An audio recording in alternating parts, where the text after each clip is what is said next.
Beleza, então esse é um seminário Homens. Para quem não me conhece, meu nome é Isaac Bullman, para quem assistiu o vídeo depois, que ainda não me conhece. Tenho 41 anos, sou casado, tenho duas filhas, uma de 8 anos e uma de 5 anos. Estou casado já há 12 anos, graças a Deus. E esse seminário ele foi inspirado no livro do John Piper, que fala sobre dinheiro, sexo e poder, e também no livro, aliás, no filme A Forja, né? Então, quando eu estava lendo esse livro e assistindo o filme e tudo mais, surgiu a ideia de trazer aquilo que Deus foi ministrando nos nossos corações para outros homens, né, que pudessem assistir, pudessem ser ministrados de alguma forma.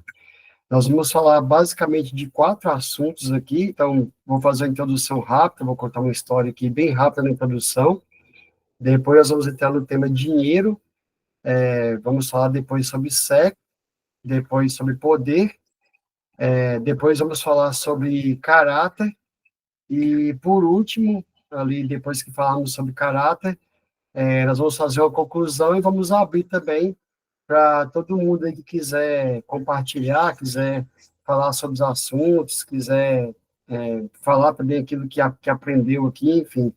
E a gente vai ter um tempo aí, se Deus quiser, de conversa e interação aí com todo mundo que está aqui participando. Para iniciar, então, eu vou contar uma história, que é uma história do Mapa Mundi, que eu li em um livro chamado Atitude Mental Positiva, de Napoleon Hill. O que essa história diz? Tinha um ministro que precisava preparar um sermão para um dia, para um outro dia, e ele estava em casa, né, com um filho, uma criança, e a esposa dele tinha saído para fazer compras, e ele tinha ficado ali sozinho com e o filho estava muito agitado ali dentro de casa, e ele tentando preparar o sermão e não conseguia parar, não conseguia ali se concentrar. Então ele pegou uma revista, ficou pensando o que ele faria com o filho dele para deixar ele em paz, deixar ele sossegado, e ele pegou a revista, foi folheando a revista e achou um mapa mundi ali na revista. Ele foi e destacou aquela página do mapa mundi, rasgou ela em vários pedaços e jogou no chão, espalhou pelo chão da sala da casa. Todos os pedacinhos desse mapa mundi aqui, consegui formar o mapa de novo, o papai vai te dar um prêmio. E aí ele saiu, deixou o filho lá fazendo aquele, né, catando ali os pedacinhos e tal, e ele imaginou assim, vai demorar o dia inteiro para fazer isso, ele vai ficar aqui o dia inteiro catando esses pedacinhos, juntando, formando quebra-cabeça ali, até conseguir trazer para mim. E aí, quando ele começou ali para preparar o sermão, 10 minutos depois, o filho dele chegou e trouxe o mapa mundi ali prontinho já, na palma da mão, na folha, e ele ficou impressionado, ele falou assim, como assim, filho, como que você conseguiu fazer isso de forma tão rápida, montar aqui de forma tão né, tão rápida esse mapa de novo? E aí o filhinho dele, tinha mais ou menos 10 anos, falou assim, pai, foi muito fácil. Eu percebi que do outro lado do mapa tinha a figura de um homem, tinha a foto de um homem. Então foi só juntar e montar a foto do homem, que quando eu virei, o mapa estava pronto. E aí o pai dele riu para ele, né? Falou assim, não, muito esperto da sua parte, e Deus está te usando já para me dar a mensagem de amanhã. E aí ele trouxe, né, esse raciocínio falando que se um homem estiver certo, seu mundo estará certo, né? Então, de certa forma, o filho dele trouxe essa reflexão para ele, dizendo, olha, que se tudo estiver encaixado de forma perfeita na vida de um homem, ou seja, se ele estiver certo, logicamente o seu mundo estará certo.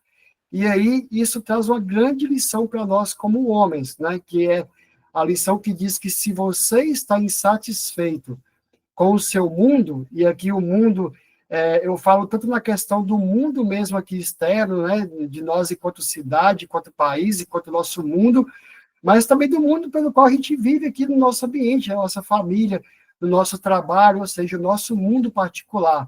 Né? Se nós estivermos insatisfeitos com ele, de alguma forma, e quisermos mudar esse mundo de alguma forma, o lugar para começar é você mesmo, né? Ou seja, não adianta a gente querer mudar lá fora se nós mesmos não estivermos bem conosco e não estivermos bem com Deus, né? Então, Essa é a grande reflexão que eu quero iniciar aqui, e também já dizer o seguinte, aqui no decorrer do seminário, como são temas bem polêmicos que a gente vai falar de dinheiro, vai falar de sexo, vai falar de poder, é natural do homem ou do ser humano a gente começar a pensar em outras pessoas que deveriam estar ouvindo isso, né? Ah, poxa, fulano deveria ouvir isso, meu pai deveria ouvir isso, meu filho, meu irmão.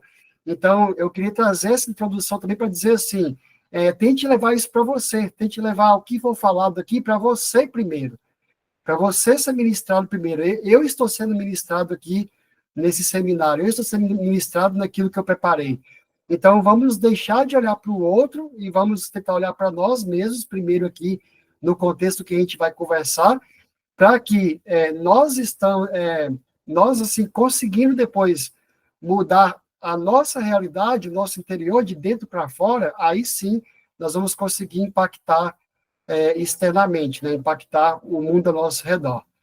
E aí, a primeira reflexão, né, ou as primeiras reflexões que eu quero fazer são sobre o dinheiro, nós vamos começar por isso, depois vamos para os outros temas, e a primeira coisa que eu quero trazer é o propósito original pelo qual o dinheiro foi criado, né? Então, o dinheiro foi criado, acima de tudo, para facilitar as trocas comerciais, né? Tornando as trocas mais simples e mais rápidas. Então, há muitos anos, né, milhares de anos atrás, a gente sabe, logicamente, que não existia o papel moeda, né? Existia ali uma troca comercial, ou seja, alguém trocava um produto por outro produto, um favor por outro favor, e eu até trago o exemplo aqui do sal, né, que o sal foi uma grande moeda de troca, foi uma moeda importante, ele foi usado, porque na época ele era usado para conservar os alimentos, né, não existia geladeira naquela época, então a maneira que o ser humano encontrou para conservar alimentos era colocando sal ali no alimento,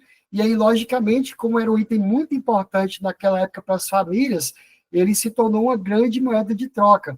Lógico que isso evoluiu depois para outros materiais, para outros objetos, né? As pessoas, às vezes, faziam uma lavoura e trocava, por exemplo, o milho pelo feijão, né? Então, tudo isso era meio de troca.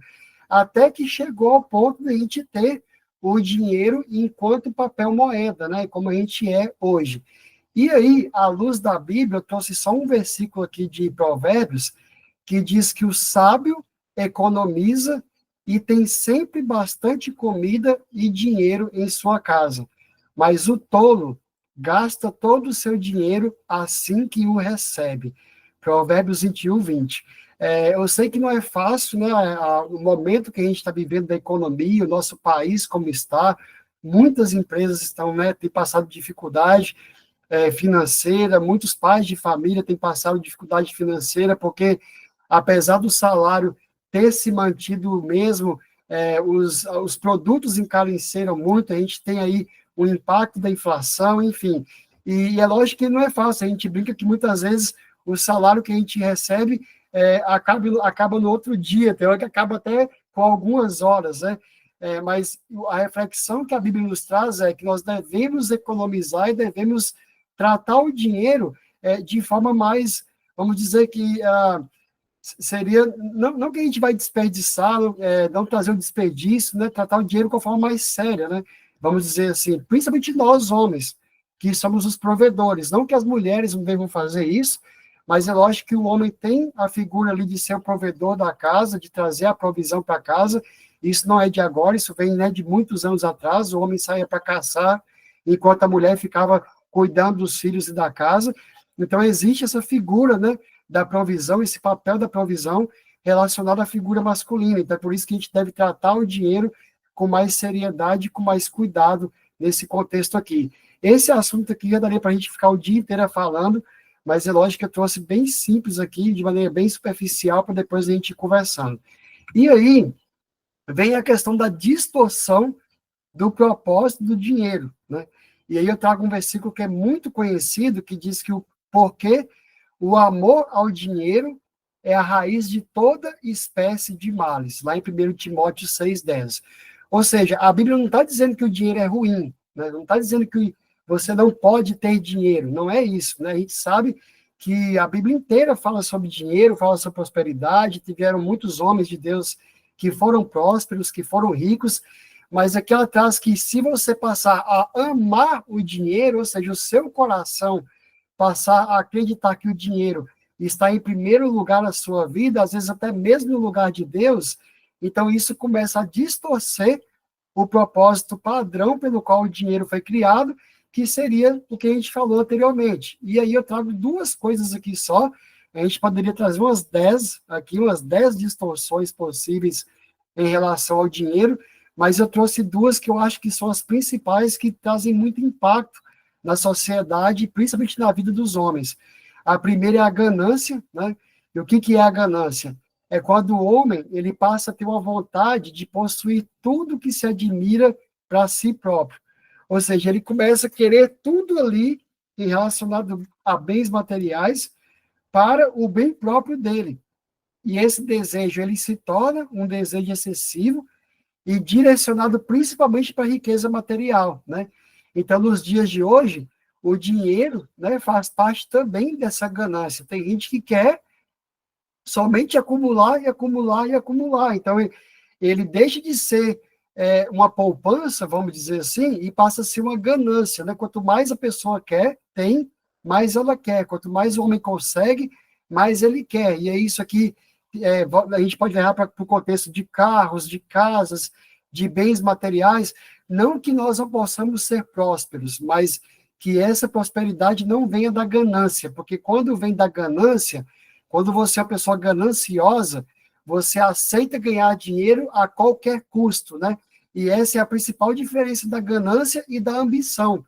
A ambição pode ser uma ambição saudável, ou seja, eu posso ter a ambição de ganhar um salário melhor. Eu posso ter a ambição, se eu for empresário, de fazer a minha empresa crescer. Eu tenho a ambição de morar numa casa melhor, de ter um carro melhor. Mas uma vez que eu começo a querer fazer isso a qualquer custo, ou seja, a troca de qualquer coisa, passando por cima das pessoas, fazendo coisas ilegais, enfim, isso se torna deixa de ser uma ambição saudável e passa a ser uma ganância que, na verdade, é muito mais destrutiva na vida do homem, da família, dos amigos, daqueles que ele tem em volta, do que uma coisa saudável. E aí, geralmente, o homem que se torna ganancioso, com certeza lá na frente, ele se torna também um homem avarento. E aí que eu trago a avareza, que é o quê? Além de ser o apego excessivo pelo dinheiro, né? Ou seja, ele passou ali a ter o dinheiro e a riqueza como algo que é um porto seguro para ele, e isso acaba se tornando depois também uma questão de um medo gigante de perder essa riqueza, de perder esse dinheiro e de perder os bens materiais que ele tem. Aí ele começa a se tornar uma pessoa que a gente chama de avarento e até mesquinho, né? Outra palavra que a gente usa. É o homem que se torna um homem mesquinho, porque ele não quer gastar, ele tem medo de gastar. E uma coisa que geralmente tem impacto muito grande nisso aqui é a questão da generosidade. Porque geralmente quando um homem chega nesse estado de ter ganância pelo dinheiro e de se tornar um homem avarento, uma pessoa avarenta, ele deixa de ser generoso, ou seja, ele não ajuda mais outras pessoas, ele não usa mais os bens dele, a riqueza dele e o dinheiro dele para ajudar o próximo. Por quê? Porque ele tem tanto medo de perder essa riqueza, ele tem tanto medo de perder esse dinheiro que ele tem, que ele não, o coração dele pede por medo mesmo, a questão da generosidade. E aí a gente tem uma história na Bíblia que reflete muito bem isso aqui, que é a história do jovem rico, né? Que ele fazia tudo, ele guardava todos os mandamentos, ele achava que ele agradava a Deus em tudo, e quando ele pergunta para Jesus, o que falta eu fazer para ser salvo? Ou seja, ele já fazia tudo. O que falta eu fazer para ser salvo? Como Jesus já conhecia ele, já conhecia o coração dele, sabia que ele era um homem muito próspero, e provavelmente ele tinha amor e ele tinha medo de perder, Jesus falou para ele, olha, só falta uma coisa, vai lá, vende tudo que você tem, dê aos pobres e me segue. E aí a Bíblia fala que esse jovem se entristeceu na hora, e logicamente, pode até ser que depois ele tenha feito, mas pelo menos no que a Bíblia deixa registrado, ele se entristeceu, foi embora e não seguiu, ou seja, não aceitou se desfazer das riquezas dele e dar aos pobres. e lógico que no contexto ali ele estava tendo uma oportunidade enorme de andar ao lado de Jesus, que era o Filho de Deus, e ele perdeu essa oportunidade por amor ao dinheiro. Isso aqui também é um assunto que a gente poderia ficar a tarde inteira falando, discutindo, mas eu quero ir para o próximo assunto, que é reflexões sobre o sexo. Eu estou falando mais rápido porque eu não quero que o vídeo fique muito longo, porque se ficar muito longo, depois as pessoas não vão ter paciência de assistir. Então, eu quero ser bem direto aqui nos assuntos, para a gente ter um vídeo mais curto e mais simples ali, e aí no final eu vou abrir aqui para a gente discutir tudo que vocês aí anotaram ou perceberam das reflexões, beleza? Então, falamos do dinheiro, do propósito dele e da distorção do propósito, e agora vamos falar de um assunto talvez um pouco mais complicado ainda que o dinheiro, talvez até um pouco mais, que é um pouco mais usado, vamos dizer assim, na vida dos homens, para trazer problemas, para causar problemas, para destruir famílias, que é a questão do sexo, né? E aí eu trago de novo, no mesmo raciocínio, qual que é o propósito original do sexo. E aqui, como eu estou falando para homens, como esse seminário é direcionado a homens, eu trouxe uma figura feminina aqui, não para, assim, não para desmerecer de nenhuma forma o sexo feminino, não é isso, mas como eu estou falando para homens, eu acredito que faria sentido trazer uma figura aqui de uma mulher, porque a mulher, no sentido original, que é o objeto de desejo do homem em relação ao sexo, né? Então, da mesma forma que eu falei do propósito original do dinheiro e da distorção do dinheiro, eu trago aqui uma reflexão sobre o propósito original do sexo, né? Então, iniciando ali de forma bem simples, um dos propósitos originais do sexo é a procriação.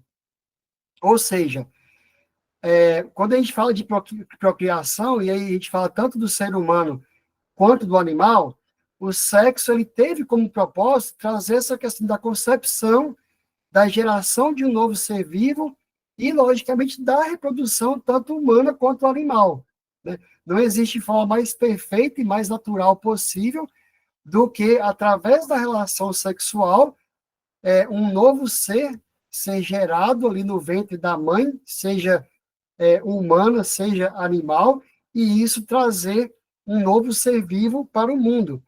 E aqui tem algo interessante, porque a ciência estuda a procriação há milhares de anos, né, centenas de anos, e a ciência descobriu muita coisa interessante ali sobre a questão da gestação, mas tem algo que até hoje a ciência, com todos os estudos, não consegue explicar, que é o momento em que aquele feto, aquele serzinho ali que está sendo gerado, ganha a vida de alguma forma, né? Porque a ciência consegue explicar todo o processo de fecundação, do momento ali da gestação no útero, ela consegue explicar como que o bebê é formado, como que o filhote é formado, mas ela ainda não consegue explicar como que, de alguma forma, em algum momento ali, aquele ser que ali, aquele corpo que são só células no primeiro momento, é só uma carne, é só um contexto ali celular,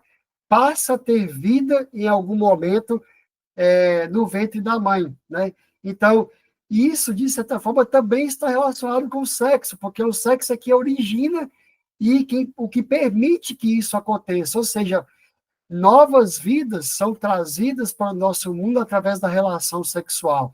Então, isso é perfeito, não dá para dizer que o sexo foi criado, né, pelo diabo, por Satanás, enfim, foi Deus que criou na forma mais perfeita possível para que existisse, então, a necessidade tanto do homem quanto do animal, né, quanto outros seres que existem, pudessem se procriar e criar novas gerações. E aí, logicamente, para incentivar essa procriação, Deus trouxe o prazer no sexo. E aqui eu estou falando prazer da forma mais pura possível, né? Ou seja, ele foi criado para proporcionar prazer e satisfação a ambos os seres ali, masculino e feminino, homem e mulher, né? No contexto da relação sexual. E esse prazer, ele é sentido inclusive por animais. Quando o animal faz um sexo, né? Estou falando do animal irracional, ele também tem prazer no sexo. E por que isso é colocado na relação sexual? Porque, imaginem comigo, reflitam comigo, se não existisse prazer nenhum no sexo, vocês acham que nós teríamos hoje quase 8 bilhões, acho que já chegamos a 8 bilhões de pessoas no mundo? Será que existiria tantos animais no mundo quanto existem hoje?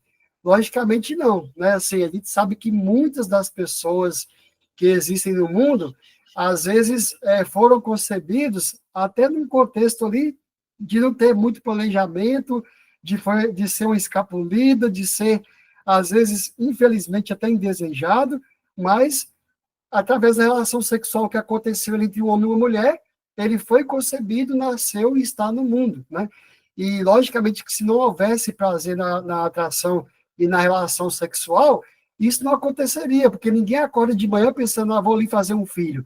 É lógico que tem pessoas que se planejam para isso, mas, geralmente, o que causa a concepção, né, a reprodução, tanto do ser humano quanto do animal, é o prazer. O próprio animal ele vai pelo instinto, pelo prazer que ele vai ter ali na relação sexual. E, por último, vem a questão da conexão, ou seja, o sexo ele é um dom de Deus, é um dom que Deus deu às pessoas para proporcionar também uma união, uma conexão. E aqui é bem interessante, porque essa conexão ela não é só física, ela é uma conexão espiritual, né? É uma conexão entre almas. Então, o sexo ele é um dos únicos atos que acontece entre seres da mesma espécie que traz uma conexão de alma, né? Isso aqui é muito interessante, porque você pode ver que quando numa relação sexual saudável ali, o homem e a mulher chegam ao orgasmo, você vê que aquilo que é gerado, a sensação que é gerada, ela é indescritível, né? Ela é muito melhor que qualquer sensação que qualquer outra coisa pode proporcionar, que um álcool, assim, uma bebida alcoólica, uma droga, enfim.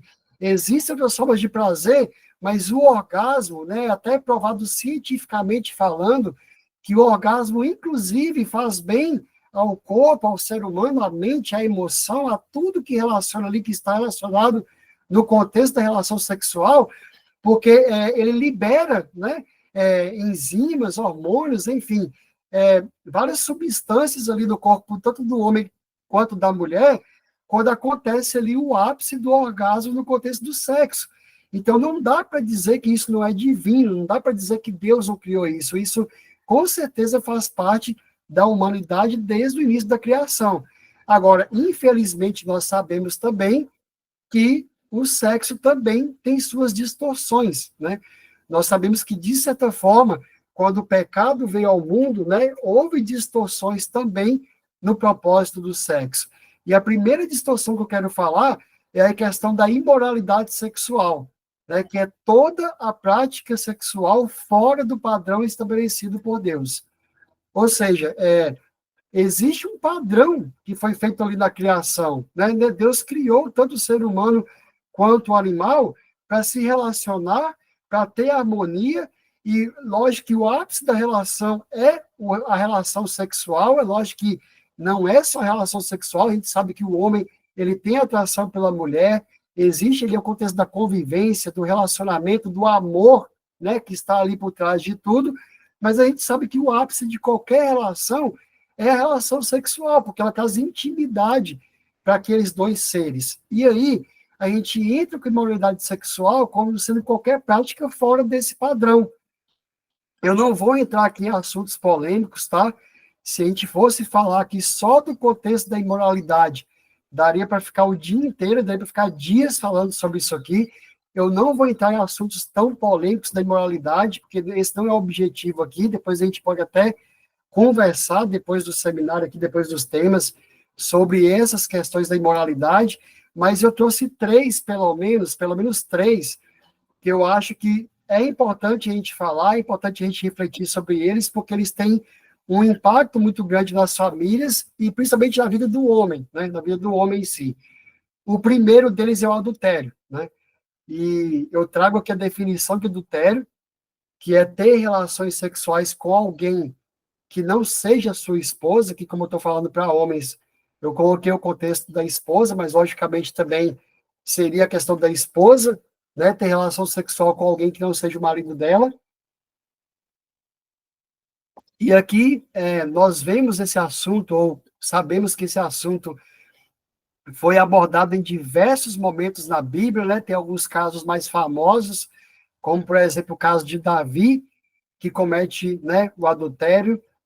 Não vou entrar na história aqui, porque a maioria já conhece, também não é o foco aqui de entrar na história dele, mas só trazer isso como exemplo. Existem outras histórias bíblicas que falam de adultério, mas eu quero citar somente uma passagem de Jesus, né, que ele fala assim, olha, lá no Velho Testamento, nos tempos antigos, se falava que o adultério é quando, né, havia ali a traição mesmo, ou seja, física ali de um ser com o outro. Mas eu digo a vocês que somente no contexto de um homem olhar para outra mulher e desejar essa outra mulher, que não seja a mulher dele, a esposa dele, ele já está cometendo adultério.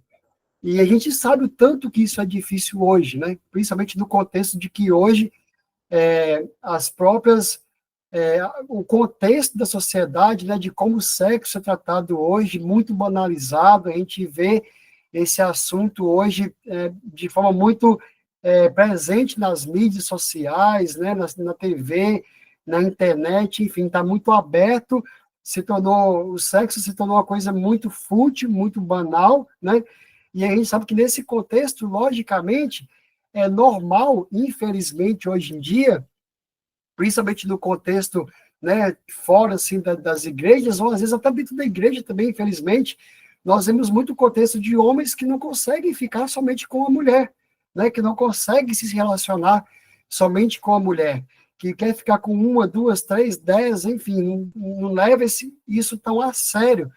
E nós vimos ali atrás, né, anteriormente, que o sexo ele traz conexão de alma, ou seja, cada mulher que um homem se relaciona no contexto sexual, né, seja aqui dentro do casamento ou fora, ele está criando uma conexão de intimidade e de alma com aquela mulher com qual ele está se relacionando ali dentro do sexo. E isso é muito sério, porque isso traz uma responsabilidade muito séria para aquele homem em relação àquelas mulheres que ele está se relacionando. E veja que, infelizmente, hoje, a mulher ela tem se tornado somente objeto de prazer em muitos casos, né? E não que o prazer não seja importante, mas ele tem que ser importante dentro de uma relação saudável, ali de marido e mulher, e não no contexto de só obter prazer, né? Que aí os homens passaram a ter uma mentalidade de só obter prazer próprio. E aí ele sai do propósito original, que é a procriação, porque ele está ali só fazendo por prazer próprio, e aí entra até uma discussão que eu não vou entrar aqui, mas que seria dos métodos anticoncepcionais, né, que eliminam ali a questão da procriação e passa a ser somente o prazer, e isso vai, logicamente, trazendo um contexto aqui de que várias famílias são destruídas ou até deixam de existir por conta de adultério, né, por conta de uma traição, que, logicamente, a partir que o homem ou a mulher são traídos, existe uma quebra ali da relação e, normalmente, a família é destruída por causa disso, né, acaba levando isso a um divórcio, assim por diante. Enfim, só isso aqui também é um assunto que daria várias horas de conversa.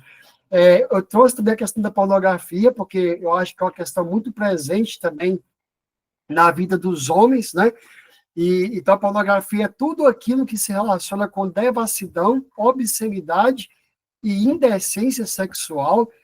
É muito difícil hoje lidar com esse assunto, porque a pornografia, antigamente, a pornografia ela era muito mais restrita, né? Geralmente, quando um homem, há 30, 40, 50 anos atrás, queria ter acesso à pornografia, ele tinha que, às vezes, assinar uma revista, por exemplo, como a Playboy, ele tinha que, talvez, ir lá numa locadora, alocar uma fita lá para conseguir assistir um filme pornô, enfim, era um contexto muito mais difícil, muito menos acessível, e era muito mais vergonhoso, né? Um homem naquela época que ele era pego pela esposa, né, ou por um filho e tal, vendo pornografia, a vergonha era muito grande, né?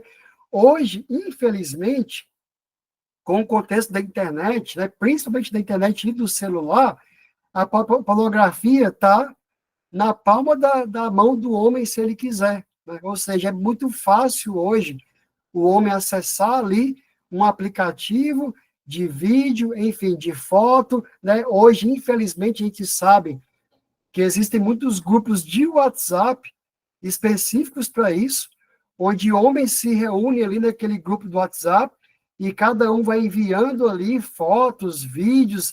Infelizmente, alguns postam vídeos até deles mesmos, né? Quantos casos a gente já viu e já ficou sabendo do próprio homem filmar ele ali numa relação com a mulher, com a namorada, com, sei lá, até com a prostituta, às vezes, e pega esse vídeo, posta em grupos de WhatsApp, enfim, né, para ter a satisfação ali. E nós sabemos, logicamente, toda a questão dos danos que a pornografia causa na vida de um homem, né? E isso também, já existem comprovações científicas para isso também.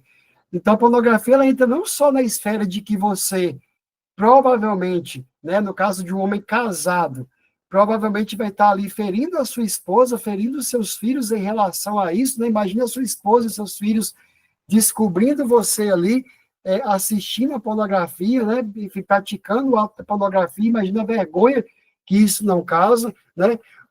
Mas mesmo no contexto de um homem solteiro, a gente sabe de todos os malefícios que a pornografia pode trazer, e sabemos, isso é comprovado, que a pornografia pode se tornar um vício, literalmente um vício.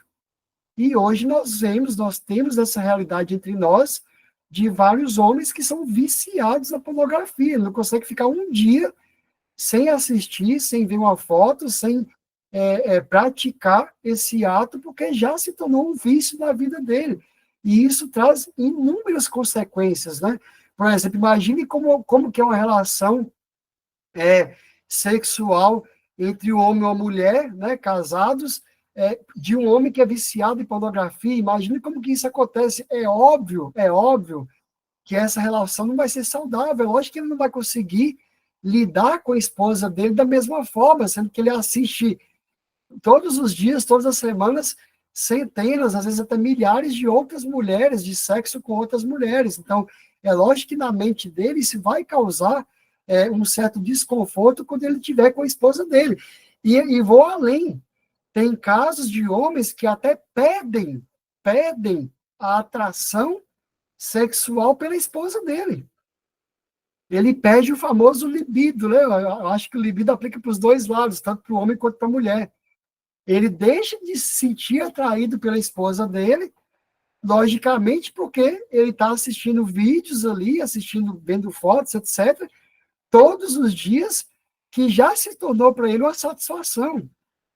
E a gente entra até na questão do egoísmo nesse caso, porque, lógico que a gente sabe, nós estamos aqui entre homens, que o resultado final de qualquer pornografia é a masturbação. Não tem como o homem dizer que ele vai ficar assistindo a pornografia e que ele não vai se masturbar. O resultado final é isso. E a masturbação nada mais é que um ato egoísta dele ter o prazer sozinho, tá? Não vou entrar aqui na polêmica da masturbação, não vou entrar aqui se cientificamente é certo ou errado, faz bem ou faz mal, enfim, não é isso. Mas o que eu quero dizer é que, logicamente, que um homem que vive o tempo todo no mundo da pornografia, ele vai viver o tempo todo se masturbando, e isso, logicamente, no contexto de uma relação saudável entre ele e a esposa dele, vai deixar de existir, e isso vai ser afetado. E aí, por último, para a gente finalizar o assunto, para a próxima reflexão, eu quero falar de um assunto muito sério e muito grave, que é um crime, que é o estupro, certo? E nesse contexto aqui, é um dos crimes mais graves que um homem pode cometer. Eu sei que, né, se você pensar em um contexto geral, lógico que o homem não tem direito de tirar a vida de outra pessoa, então se ele matar, ele está cometendo um crime. É lógico que ele não tem o direito de roubar, então se ele roubar, ele está cometendo um crime. Mas o contexto do estupro é um dos crimes mais, vamos dizer assim, de maior força em termos de masculinidade que o homem pode cometer, né? E a gente traz o estupro aqui, uma definição bem básica, que consiste no fato do homem ter relação sexual ou o ato libidinoso sem o consentimento de quem está participando daquela relação sexual. E aqui entra até um assunto muito, mas muito delicado, que é a questão da pedofilia.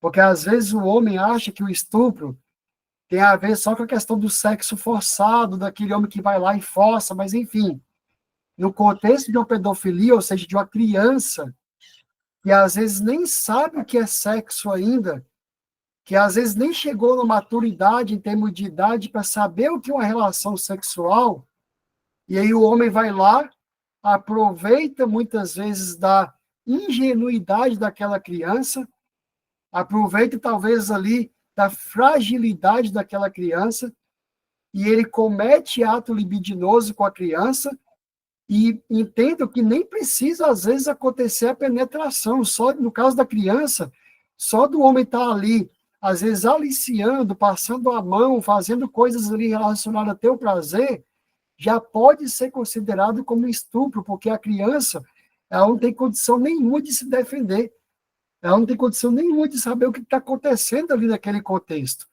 E ela, logicamente, está participando daquele ato ali sem o consentimento, ela não sabe, ela não tem maturidade para tomar aquela decisão de estar ali ou não com aquele homem.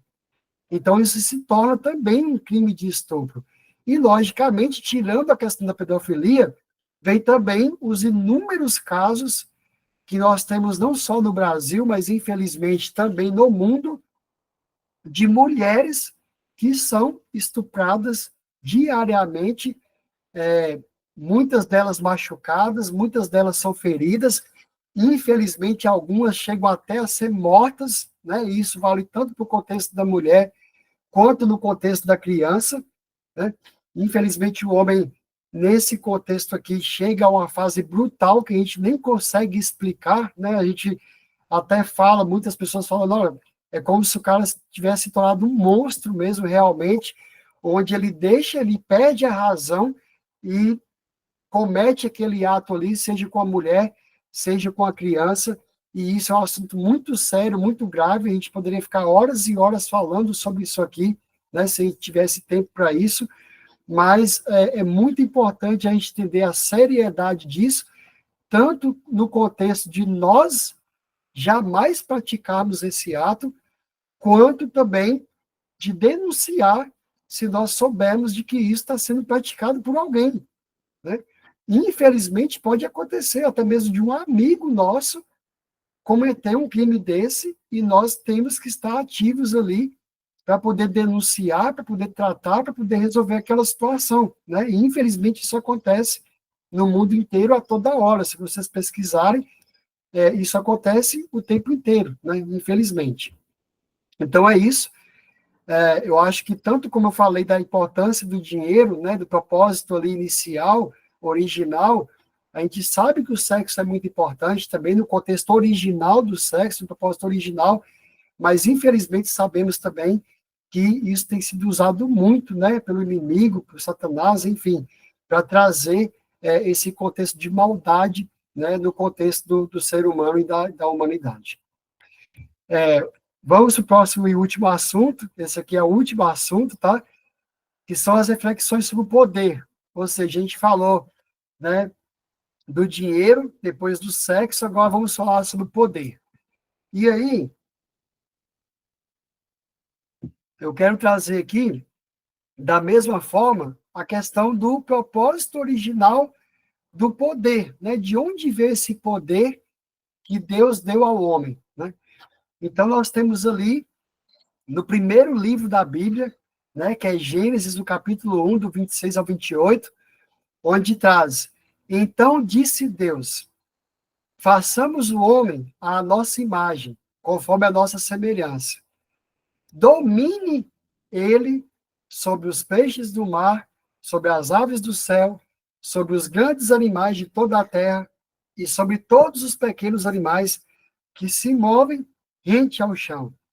Ou seja, fica claro, muito claro aqui, que desde a criação do homem, lá no início, quando Deus finaliza a criação, Deus estabelece e entrega isso ao homem, né? Vamos dizer assim, que Deus estabelece isso ao homem, né, como a possibilidade e a capacidade de dominar sobre a criação, de dominar sobre aquilo que foi criado. E isso aqui é muito interessante, porque isso aqui já traz, desde o início, Deus entregando ao homem o poder e a autoridade acima de tudo que existe debaixo dos céus, acima de tudo que existe no contexto da criação de Deus. Então, é por isso que é muito interessante a gente refletir sobre isso, porque se você observar, no contexto que a gente vive hoje, é absurdo aquilo, né, que o homem conseguiu criar. E eu estou usando a palavra absurdo aqui no sentido de magnitude. É magnífico a gente observar tudo que o homem conseguiu criar. É impressionante. Tem horas que eu olho para um carro, por exemplo, eu falo, meu Deus, como que o Senhor deu inteligência tamanha para um homem de ter conseguido criar um meio de transporte tão perfeito?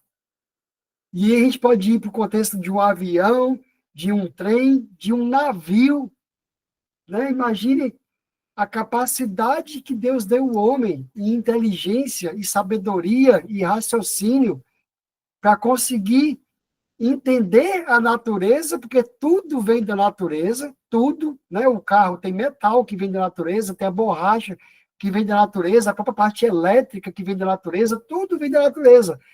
Então, imagine que Deus deu uma capacidade tão grande para o ser humano de dominar aquilo que foi criado, que chegou um determinado momento que ele deu sabedoria suficiente para que ele entendesse os componentes da criação, que aí entra a física, entra a química, entra a matemática, a biologia, ou seja, todas as matérias que existem no mundo, né, que todas elas se originam na natureza, e que o homem, por ter recebido de Deus esse domínio, ele consegue criar e, vamos dizer, transformar toda essa questão natural que foi trazida em bens materiais, em coisas materiais, né, que fizeram chegar no contexto que nós temos hoje do mundo, né?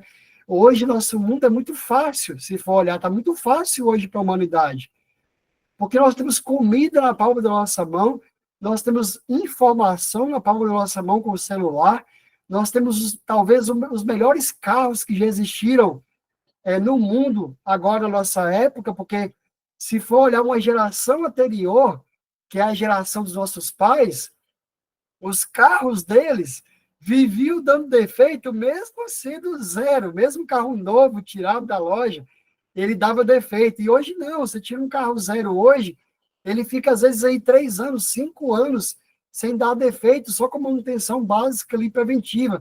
E a gente pode falar de várias coisas, né? A tecnologia, o computador, a internet, né? Os produtos que nós temos hoje que facilitam a nossa vida, tudo isso veio do domínio, do poder que Deus deu ao homem de dominar a criação que ele fez, os elementos naturais que ele fez, né? E aí, junto a isso, vem a questão do governo. Por quê? Existe uma diferença nisso aí. Que uma coisa é eu dominar, por exemplo, um assunto relacionado, por exemplo, à biologia, né? Então, eu tenho o domínio da biologia. Outra coisa é eu governar alguma coisa, eu governar sobre os animais, eu governar sobre o ser humano, ou seja, um ser humano governando outros, eu governar uma nação, uma cidade, e aí lá em 1 Timóteo, né, 3, 4 a 5, a gente vê que esse governo também foi trazido por Deus. E aí esse versículo é muito importante, eu trago aqui para reflexão ele, porque esse aqui também é um assunto que renderia horas e horas de discussão, mas esse foi o que eu achei mais importante no contexto do homem em si, que diz que o homem ele deve governar bem a sua casa, tendo os filhos em sujeição, com toda a dignidade. Pois, se alguém não sabe governar a sua própria casa, como que ele poderá cuidar da igreja de Deus? Ou aqui a gente poderia levar qualquer contexto, né? A gente poderia abrir isso aqui e dizer assim, se o homem não consegue governar bem a sua casa, como que ele vai governar a sua empresa? Se ele não conseguir governar bem a sua casa, como que ele vai governar sobre uma equipe, sobre um time, né? Sobre um grupo de pessoas que ele lidera? Isso aqui vale para qualquer coisa, né? E esse governo aqui, né, tem a ver com o quê? Com o homem dar o direcionamento, com o homem conseguir dar a direção. E aqui tem uma palavra muito interessante aqui que eu vejo que é dignidade. A dignidade, se você for olhar, ela tem um contexto de trazer aquilo que é o mínimo que um ser humano pode ter para sobreviver, para viver, né? Quando a gente fala de ter uma vida digna, nós estamos falando de ter pelo menos um teto para morar, porque um morador de rua, por exemplo, ele perdeu a dignidade dele de ter um teto, né, para morar. Nós estamos falando de alimentação, né, de ter o mínimo para se alimentar. Ou seja, uma pessoa que passa fome, ela perdeu ali a dignidade dela em relação a esse contexto da alimentação. A gente fala de dignidade no contexto de fazer parte da sociedade, ou seja, de ser uma pessoa digna no meio que ela está vivendo. Então, isso aqui pode se aplicar a vários aspectos, e isso está relacionado com o governo, porque a pessoa que governa, ela tem a responsabilidade de levar a dignidade para as pessoas que ela está governando. Olha como isso aqui é massa, porque se eu sou um pai de família e eu governo dentro da minha casa, quer dizer que eu sou responsável por levar o mínimo de dignidade para minha esposa, para os meus filhos, para todos aqueles que fazem parte da minha família. Se eu sou um líder de uma empresa, estou num cargo de liderança, de chefia, de gestão, eu estou governando sobre aquelas pessoas, então eu tenho a responsabilidade de levar o mínimo de dignidade para aqueles que estão debaixo de mim como liderados, para aqueles funcionários que fazem parte da minha equipe. Eles estão sob a responsabilidade sobre o meu governo. Na igreja, isso é a mesma coisa. Se eu sou um líder, se existe um governo naquela igreja, através de um líder, ele tem que levar, e a responsabilidade dele de levar um mínimo de dignidade para as pessoas que fazem parte daquela igreja. Isso se aplica em qualquer organização. Então, esse é o propósito original do poder que Deus trouxe na vida de um homem. Como homem, você já nasceu com esse poder. O poder de dominar sobre as coisas da natureza, sobre as coisas desse mundo, o poder de governar sobre sua vida, a vida da sua família, a vida daqueles que são colocados nas suas mãos no seu trabalho, em qualquer contexto, e você tem como responsabilidade, como dever, o de levar a dignidade, o mínimo de dignidade, para aqueles que estão à sua volta. E esse é o propósito original do poder que Deus nos deu. Só que, infelizmente, nós sabemos que o poder também pode ser distorcido. E aqui eu trouxe a primeira distorção do poder como o autoritarismo. Quando um homem ele começa a usar o poder de forma distorcida, ele pode se tornar um homem autoritário. E entenda que autoritarismo é muito diferente de autoridade. Uma coisa é você ter autoridade para fazer alguma coisa. Outra coisa totalmente diferente é você querer exercer autoritarismo na vida das pessoas com que você se relaciona. Então, o autoritarismo ele é o homem querer trazer a obediência absoluta ou cega à autoridade que ele tem. Ou seja, não é errado você ter autoridade em algum momento. O errado é você querer que pessoas, sejam essas pessoas sua esposa, seus filhos, seus amigos, qualquer pessoa que estiver na relação, até mesmo um funcionário, você querer que ele te obedeça de forma cega e absoluta. E aí você tira a liberdade individual daquela pessoa, ou seja, existe ali uma oposição à liberdade individual. Porque todo mundo deve ser livre, tanto no contexto de liberdade geográfica, quanto no contexto de liberdade de pensamento, de liberdade de ideias, de liberdade de expressão. Então, uma vez que um homem ele usa a autoridade dele para tirar essa liberdade individual de alguém, no contexto dessa pessoa não poder, ou seja, de certa forma, ter que concordar com tudo que ele fala, isso se torna autoritarismo e não autoridade. E aí aqui eu trago, talvez, o caso mais extremo disso, que é a questão de uma expectativa de obediência inquestionável, no caso aqui de uma população, né, que tem a ver com a ditadura, ou seja, quando um governante passa a ser um ditador na vida de outras pessoas, e essas pessoas precisam obedecer a ele de forma inquestionável.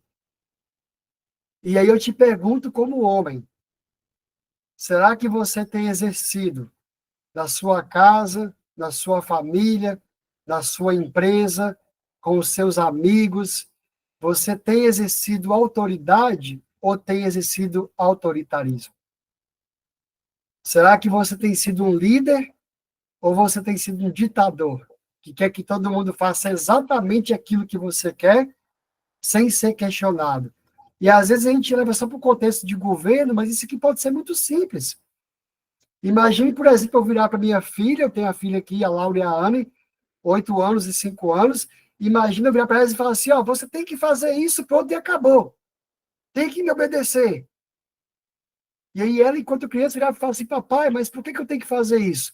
Não importa, não quero saber o porquê, só quero que você obedeça. Isso é autoritarismo. Eu estou sendo um ditador, um pai, ditador na vida dela, porque eu não estou explicando para ela por que ela deve obedecer, por que eu quero bem para ela naquela situação. Eu estou simplesmente falando, olha, obedece, acabou e é isso. E nesse contexto eu estou usando de ditadura e autoritarismo e não autoridade.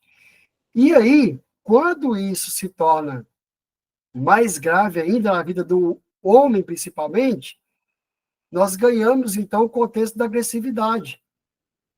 Porque um homem que é autoritário, geralmente, nos contextos de atrito e discussões, ele se torna um homem agressivo.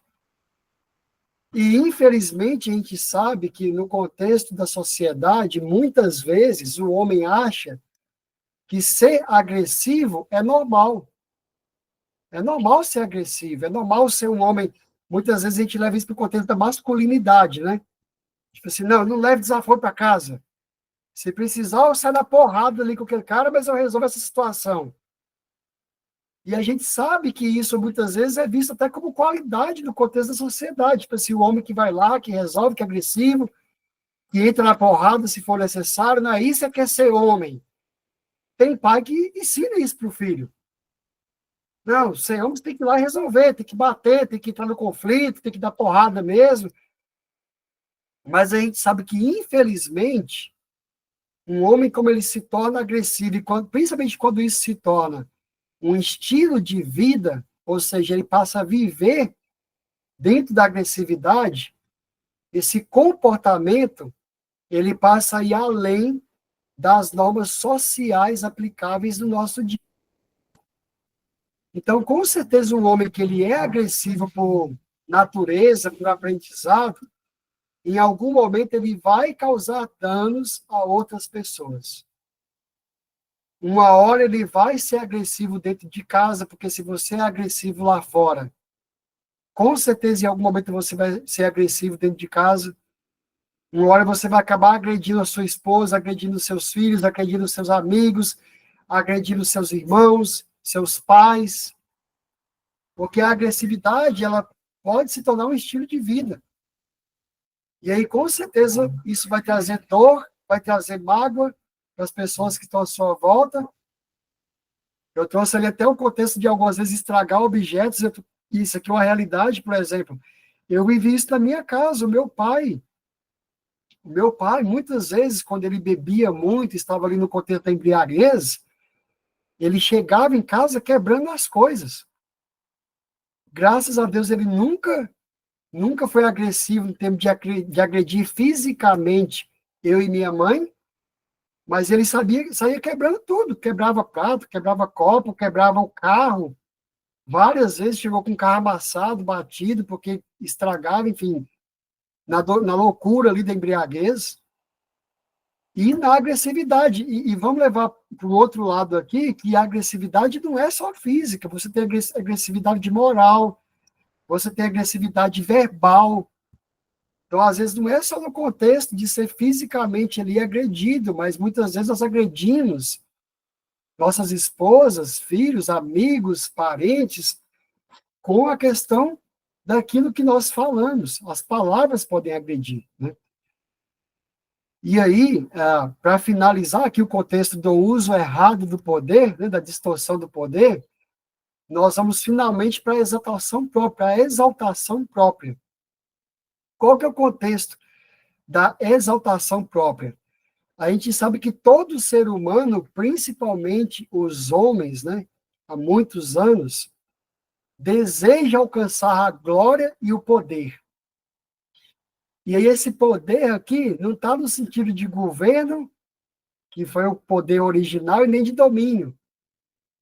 Ele está no sentido de exaltação própria. Ou seja, eu quero ter toda a glória para mim. Quero ter toda a satisfação para os meus prazeres. Então, é aquele homem que começa a usar o poder em prol só dele mesmo.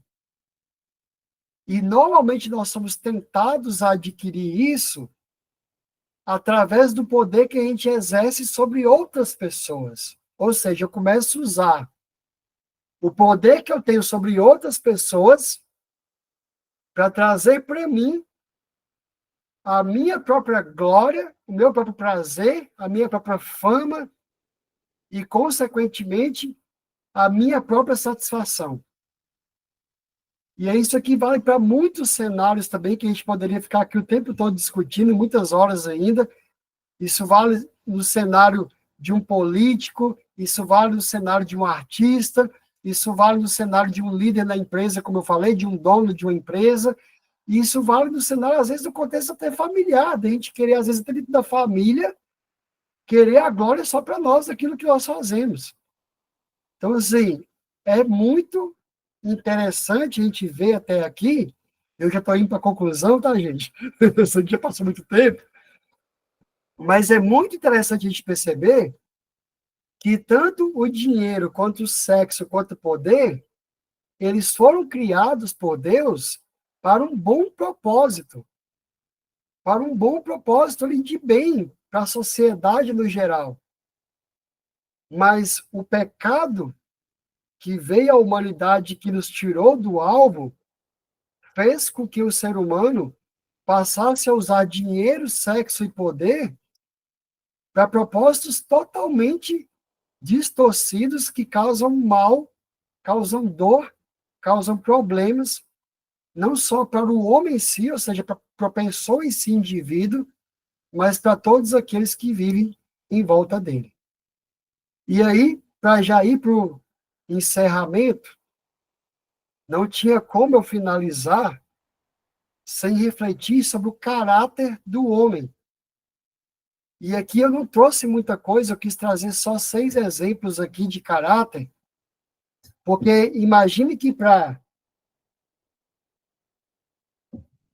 o homem conseguir utilizar dinheiro, sexo e poder na vida dele, dentro de um propósito original, ele precisa ter caráter. Um homem de caráter não vai cometer aquelas distorções que nós vimos em relação a dinheiro, a sexo e a poder. E aqui eu trago só algumas características, alguns vamos dizer aqui que seria algumas qualidades de um homem que tem caráter, né?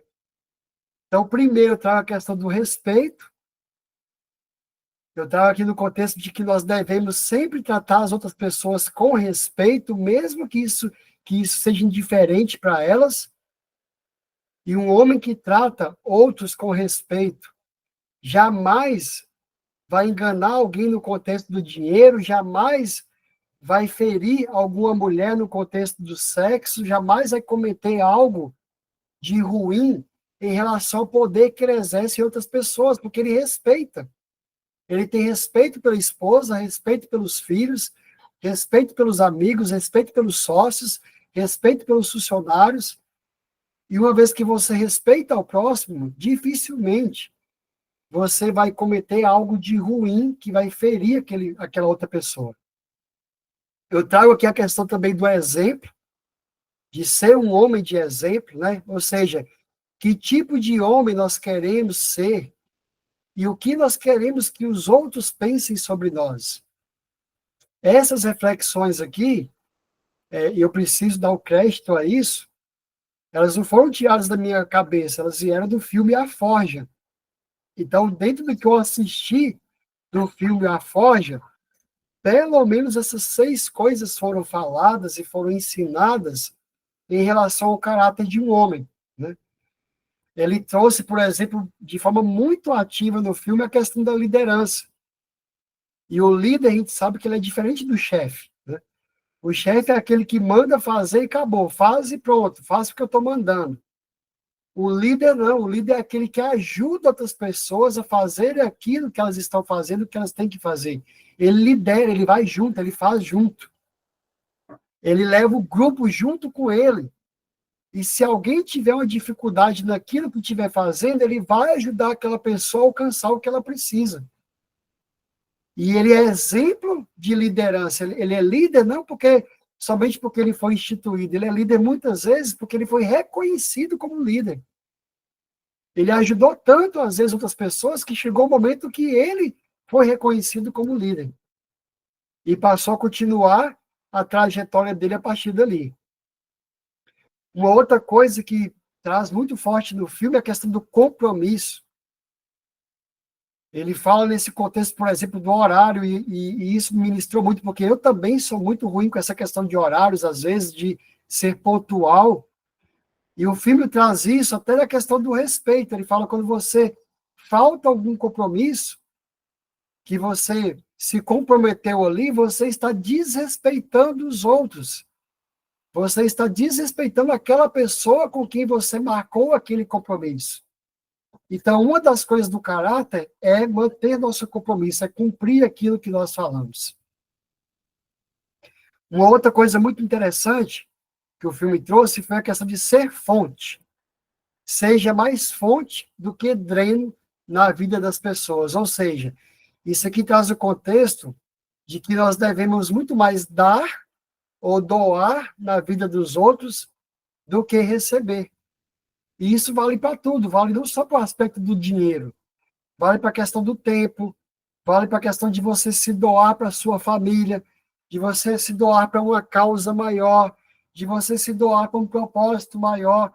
Ou seja, isso aqui falou muito comigo, porque existem homens que até no contexto familiar, as pessoas não gostam dele porque ele é aquele homem que é sugador, tipo assim, ele só quer para ele. Vocês já viram aquele homem quando ele chega ali no churrasco ou no ambiente familiar, todo mundo fala assim, ih, pronto, chegou o fulano. Porque ele só quer para ele, tipo assim, ele só quer sugar, ele está ali só para poder querer as coisas para ele não ajuda em nada outras pessoas. Então, esse é o contexto da gente ser mais fonte na vida das pessoas, fonte de inspiração, fonte de sabedoria, fonte de conselho, fonte de vida na vida dos outros, do que ser dreno na vida delas. E, por último, vem a questão do perdão. Porque um homem de caráter, ele vai saber perdoar outras pessoas, não porque ele é bom, não porque ele é bonzinho, não porque é fácil, porque não é fácil você perdoar alguém no contexto de alguma situação muito ruim que essa pessoa causou a você, Então, a gente sabe que quando a gente é ferido por alguém, por um outro homem, por nossa esposa, por nossos filhos, por nossos amigos, não é fácil perdoar.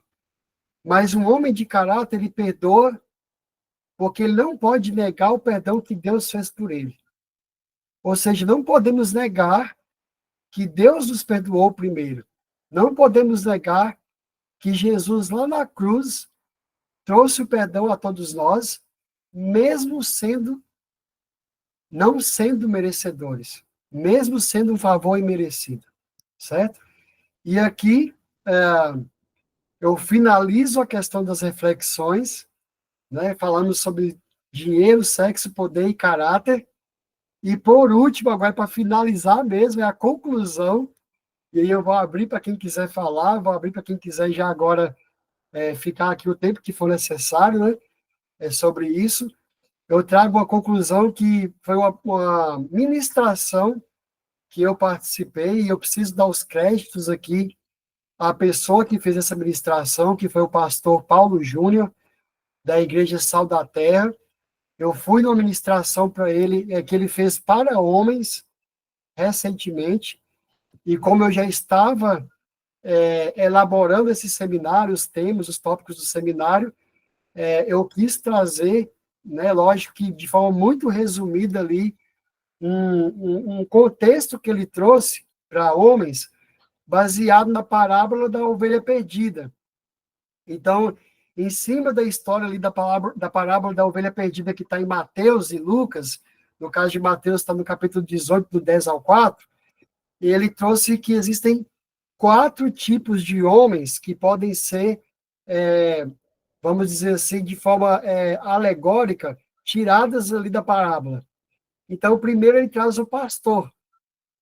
Então, o homem que tem o perfil de pastor é aquele homem, aqui eu não estou falando só de pastor de igreja, não, tá? Eu estou falando de uma característica, de um tipo de homem que existe, né? Que é aquele homem que é o orientador, ou seja, é aquele que mostra a direção e auxilia as outras pessoas durante uma jornada.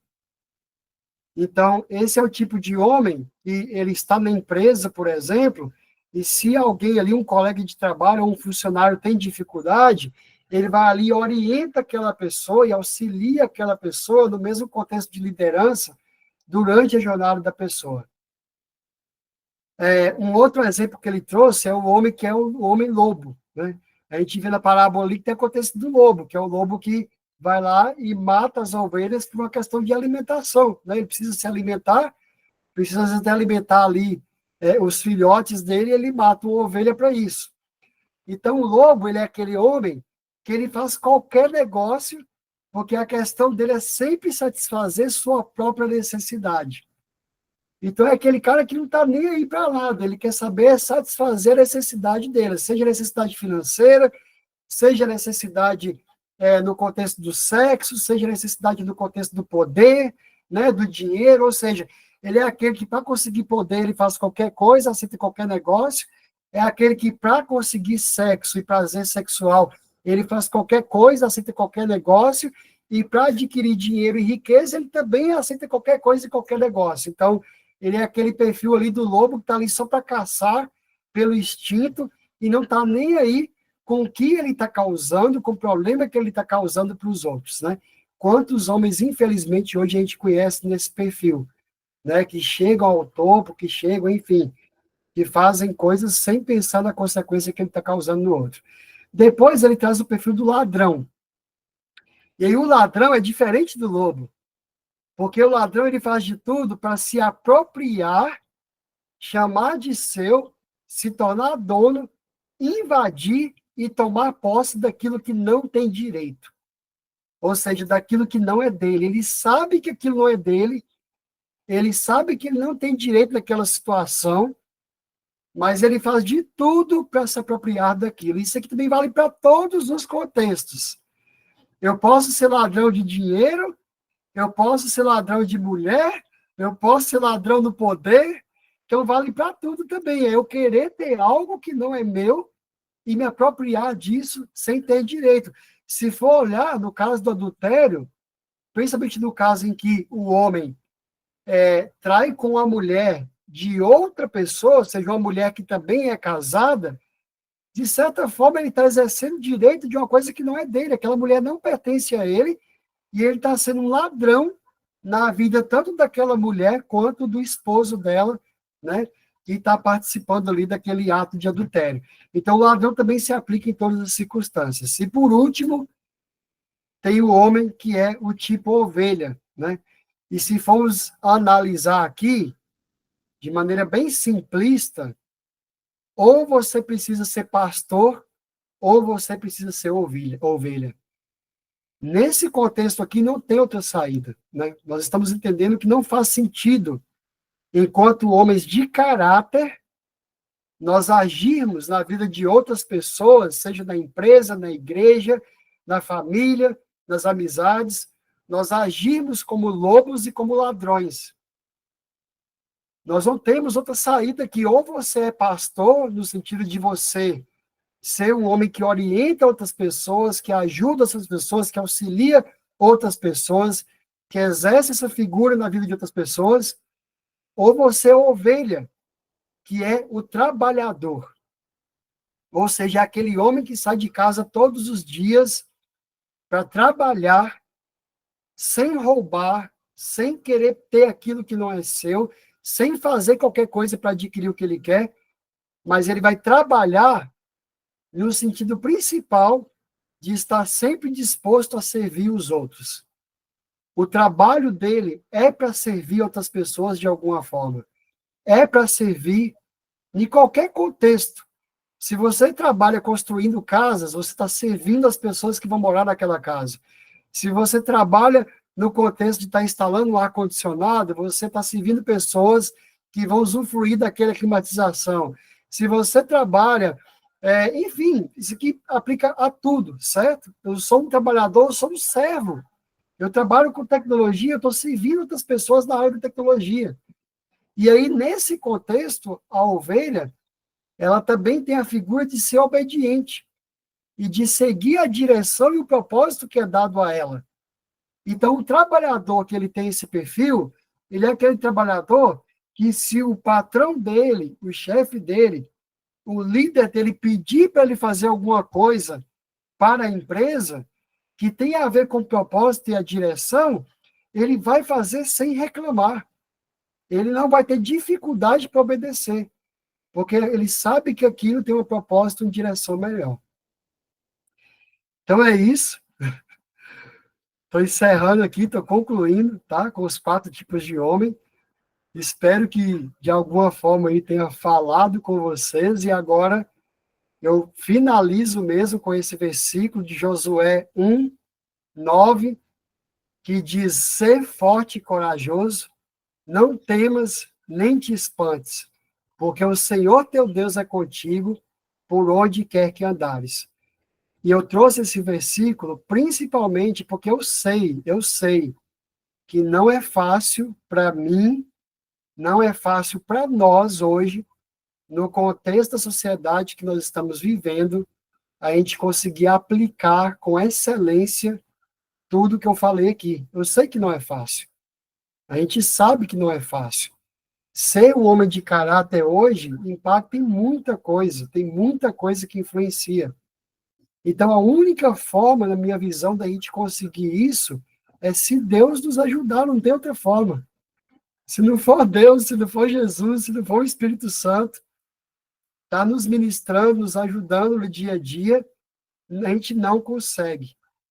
E é nisso que eu trago esse versículo para finalizar, de que nós temos que ser fortes, temos que ser corajosos para poder enfrentar aquele propósito que Deus nos deu como homens, naquilo que nós temos que fazer e temos que cumprir aqui na Terra e aqui na humanidade.